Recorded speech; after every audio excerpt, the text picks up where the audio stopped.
ইসরায়েলের সঙ্গে সম্পর্ক স্বাভাবিক করলে সৌদি আরবের সঙ্গে নিরাপত্তা চুক্তি, বললেন মার্কিন পররাষ্ট্রমন্ত্রী। দ্বিরাষ্ট্র সমাধান আগে জানালো রিয়াদ। বিচারের মুখোমুখি হলেও জনপ্রিয়তা ধরে রেখেছেন ডোনাল্ড ট্রাম্প। দিন দিন মার্কিনীদের কাছে গ্রহণযোগ্যতা কমছে প্রেসিডেন্ট বাইডেনের, সিএনএনের প্রতিবেদন। এবং তীব্র তাপপ্রবাহে পুড়ছে দক্ষিণ ও দক্ষিণ পূর্ব এশিয়া। মিয়ানমারের তাপমাত্রা রেকর্ড 48.2 ডিগ্রি। জলবায়ু পরিবর্তন ও এল নিনোর প্রভাবকে দায়ী করছেন বিশেষজ্ঞরা।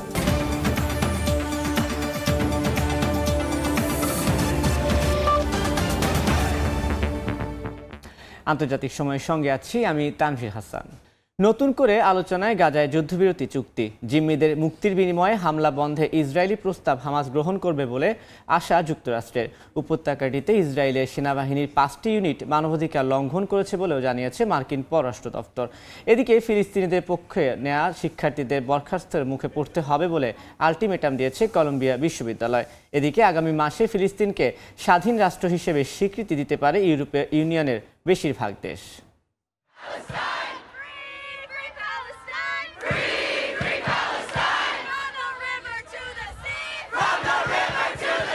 গাজায় যুদ্ধবিরতি ও ইসরায়েলকে সামরিক সহায়তা বন্ধের দাবিতে কয়েকদিন ধরেই বিক্ষোভ হচ্ছে যুক্তরাষ্ট্রের বিভিন্ন বিশ্ববিদ্যালয়ে। সোমবার কলম্বিয়া বিশ্ববিদ্যালয়ে বিক্ষোভরত শিক্ষার্থীদের ক্যাম্পাস ছাড়ার আলটিমেটাম দিয়েছে। সময়সীমার মধ্যে শিবির ছেড়ে না গেলে বরখাস্তের মুখে পড়তে হবে বলে হুঁশিয়ার করা হয়েছে। যদিও দাবি আদায় না হওয়া পর্যন্ত বিক্ষোভ চালিয়ে যাওয়ার ঘোষণা দিয়েছে শিক্ষার্থীরা। হোয়াইট হাউস জানায় বিশ্ববিদ্যালয়গুলোতে শান্তিপূর্ণ বিক্ষোভ হতে হবে। পরিস্থিতি মোকাবেলায় মোতায়েন থাকবে নিরাপত্তা বাহিনীর সদস্যরা। হামাস ইসরায়েলের সঙ্গে নতুন যুদ্ধবিরতির প্রস্তাব নিয়ে এদিন মিশর ও কাতারের নেতাদের সঙ্গে কথা বলেছেন মার্কিন প্রেসিডেন্ট জো বাইডেন। জিম্মিদের মুক্তির বিনিময়ে হামলা বন্ধের ইসরায়েলের প্রস্তাব হামাস গ্রহণ করবে বলে আশাবাদী মার্কিন পররাষ্ট্রমন্ত্রী অ্যান্টনি ব্লিংকেন। যুক্তরাজ্যের পররাষ্ট্রমন্ত্রীও বলেছেন, জিম্মিদের মুক্তি দেওয়া না হলে এই সংঘাত শেষ হবে না। হামাসকে 40 দিনের যুদ্ধবিরতির প্রস্তাব দেওয়া হয়েছে বলেও জানান ডেভিড ক্যামেরন। এদিকে গাজায় মানবাধিকার লঙ্ঘন করেছে ইসরায়েলি সেনারা বলে যে দাবি উঠেছে তার প্রমাণ পেয়েছে যুক্তরাষ্ট্র। মার্কিন পররাষ্ট্র দপ্তরের মুখপাত্র জানান, ইসরায়েল সেনাবাহিনীর 5টি ইউনিট মানবাধিকার লঙ্ঘন করেছে, তবে তাদের বিরুদ্ধে কি ব্যবস্থা নেওয়া হবে তা জানানো হয়নি। এর মধ্যেই ফিলিস্তিনকে স্বীকৃতি দিতে যাচ্ছে ইউরোপীয় ইউনিয়নের বেশিরভাগ দেশ বলে মন্তব্য করেছেন সংস্থাটির পররাষ্ট্রনীতি বিভাগের প্রধান। ধারণা করা হচ্ছে আগামী মাসেই এই সিদ্ধান্ত আসবে। রাহানুল রানা, সময় সংবাদ। সৌদি আরবের সঙ্গে নিরাপত্তা সমঝোতার পথে যুক্তরাষ্ট্র। তবে রিয়াদ যদি তেল আবিবের সঙ্গে সম্পর্ক স্বাভাবিক করে তাহলে এই চুক্তির প্রস্তাব দেয়া হবে। সোমবার সৌদি আরবে বিশ্ব অর্থনৈতিক ফোরামের বিশেষ সম্মেলনে উপস্থিত হয়ে একথা জানান মার্কিন পররাষ্ট্রমন্ত্রী অ্যান্টনি ব্লিংকেন। যদিও দ্বিরাষ্ট্র সমাধান না হওয়া পর্যন্ত ইসরায়েলের সঙ্গে সম্পর্ক নয় বলে জানিয়েছে সৌদি সরকার। মধ্যপ্রাচ্য সফরের অংশ হিসেবে সোমবার সৌদি আরবে পৌঁছান মার্কিন পররাষ্ট্রমন্ত্রী অ্যান্টনি ব্লিংকেন। পরে যোগ দেন বিশ্ব অর্থনৈতিক ফোরামের বিশেষ সম্মেলনে। এখানে উপসাগরীয় দেশগুলোর নেতাদের সঙ্গে বৈঠকও করেন তিনি।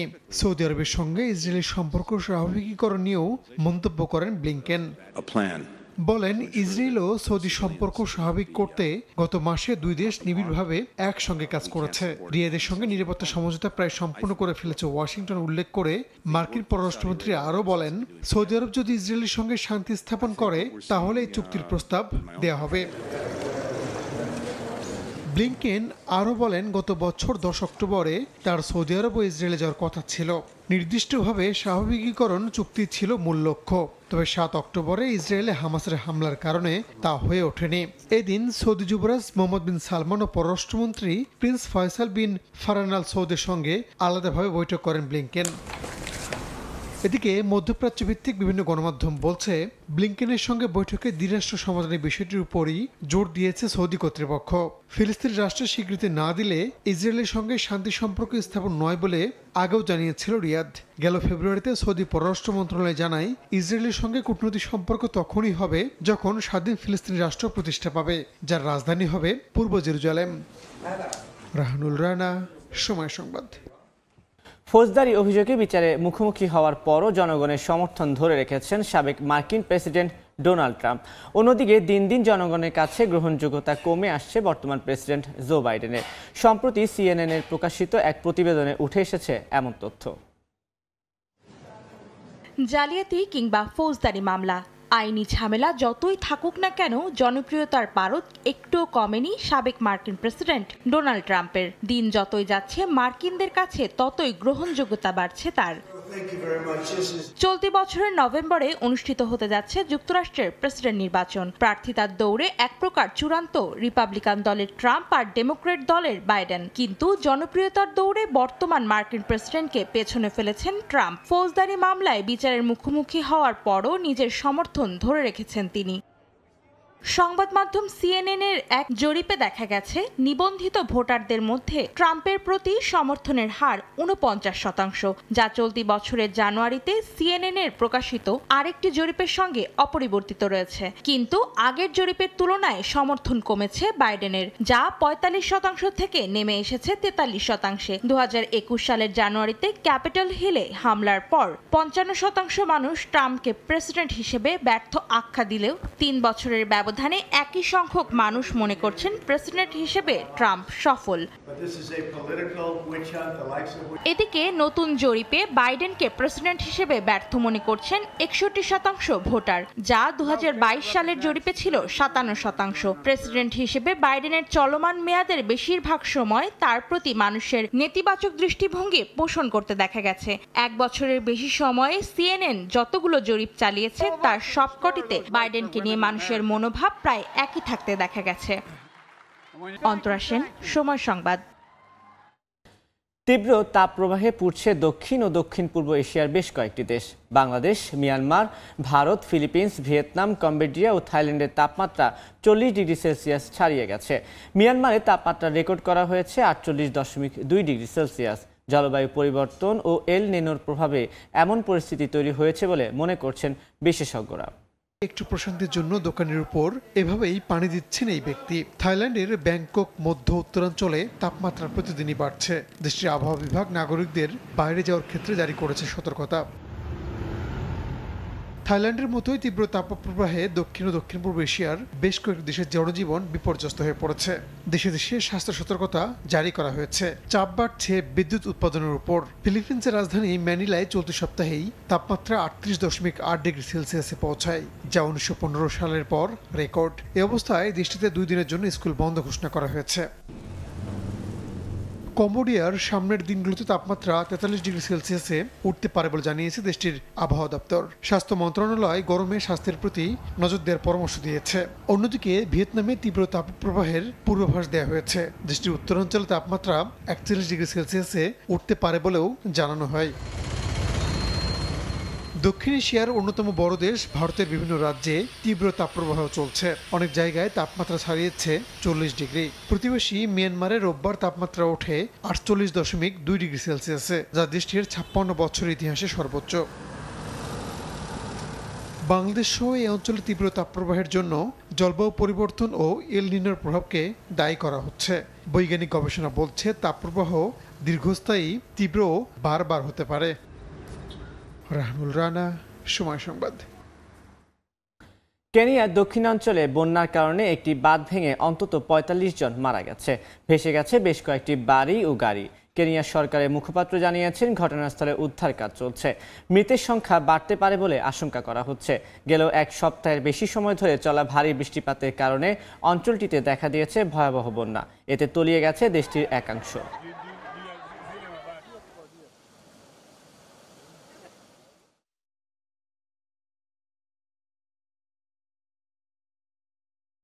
পদত্যাগ করলেন স্কটল্যান্ডের প্রথম মুসলিম ফার্স্ট মিনিস্টার হামজা ইউসুফ।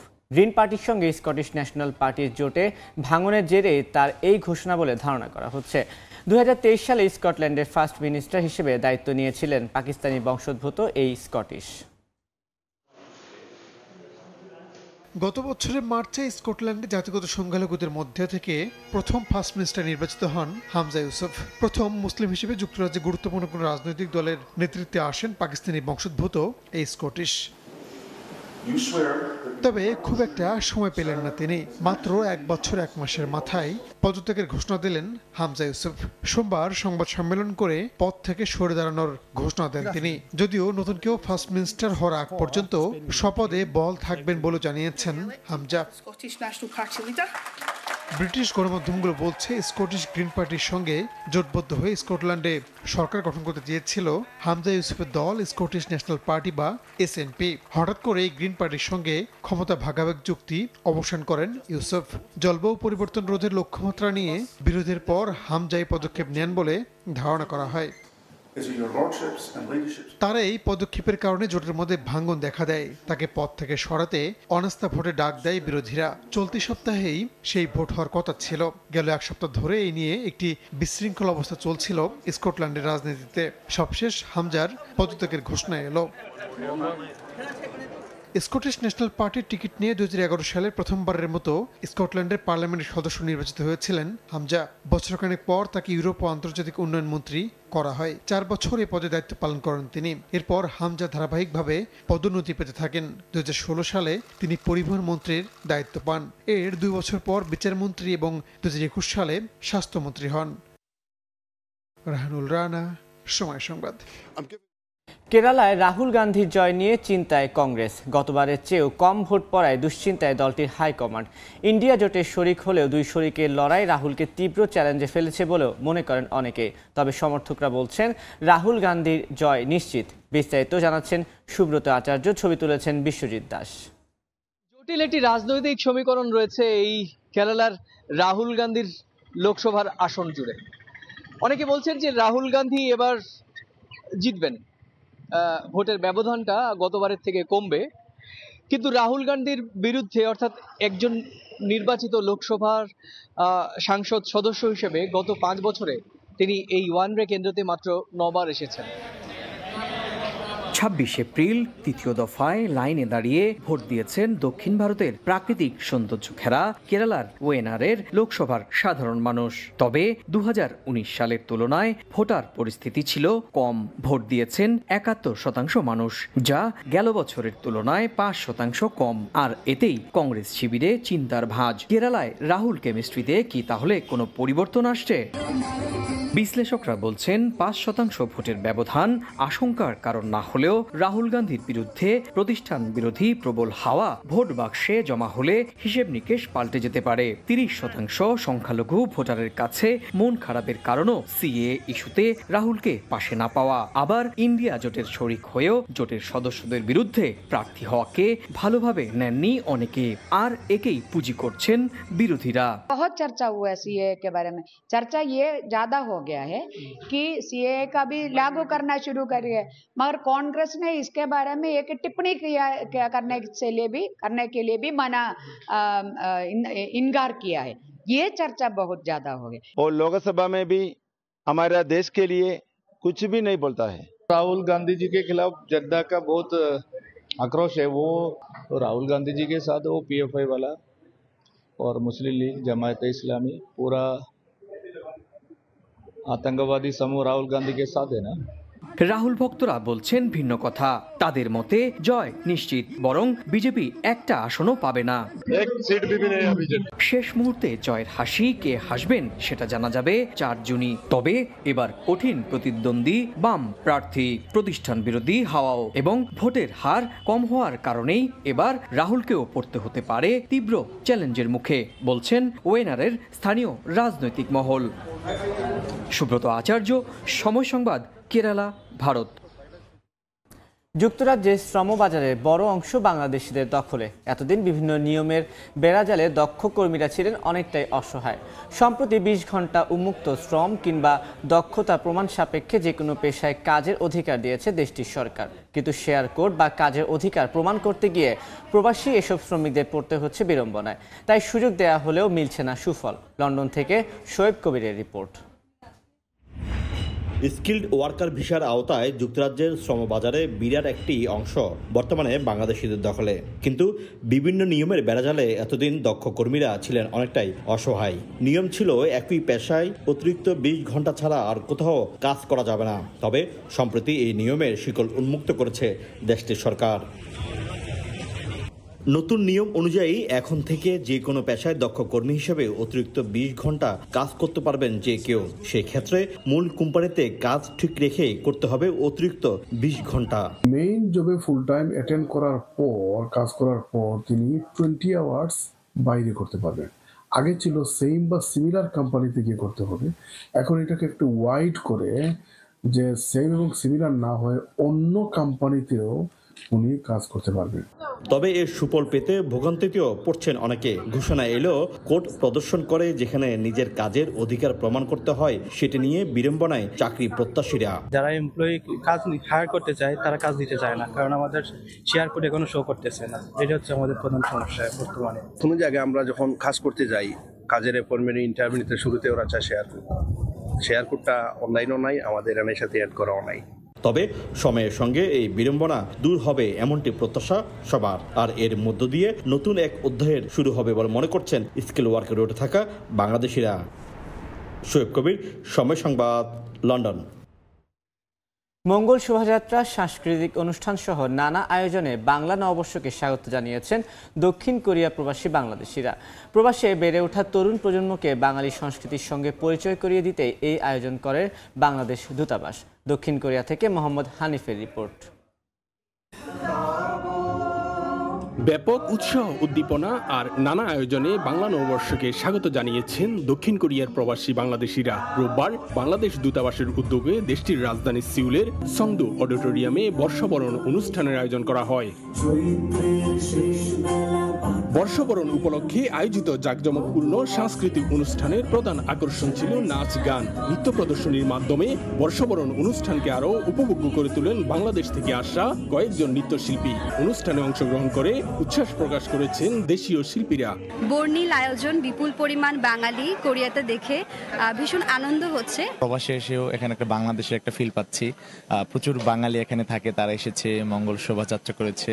বাংলা বর্ষবরণের এমন আয়োজনে প্রবাসীদের উপস্থিতি ছিল চোখে পড়ার মতো। বাঁশি আর ডাকের তালে নাচে গানে মাতেন বাংলাদেশিরা। বড়দের পাশাপাশি শিশু কিশোরদের অংশগ্রহণও মুগ্ধ করে সবাইকে।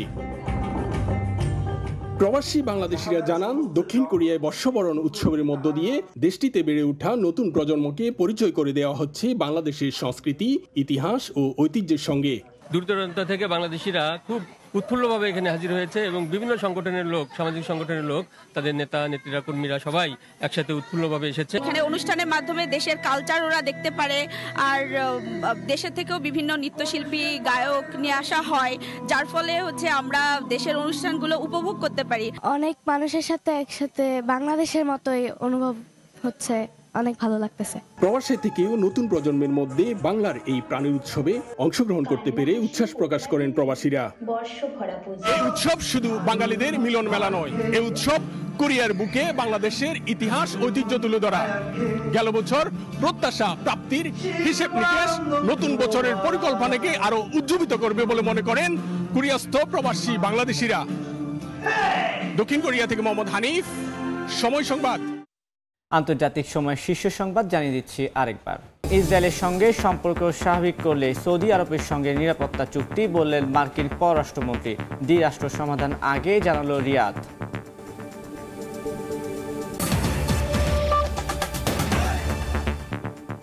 এই ছিল আন্তর্জাতিক সময় সংবাদের সঙ্গে থাকবেন মনির হোসেন। ধন্যবাদ তানভীর। সময় সংবাদ নিয়ে ফিরছি কিছুক্ষণ পর, সঙ্গেই থাকুন সময়ের।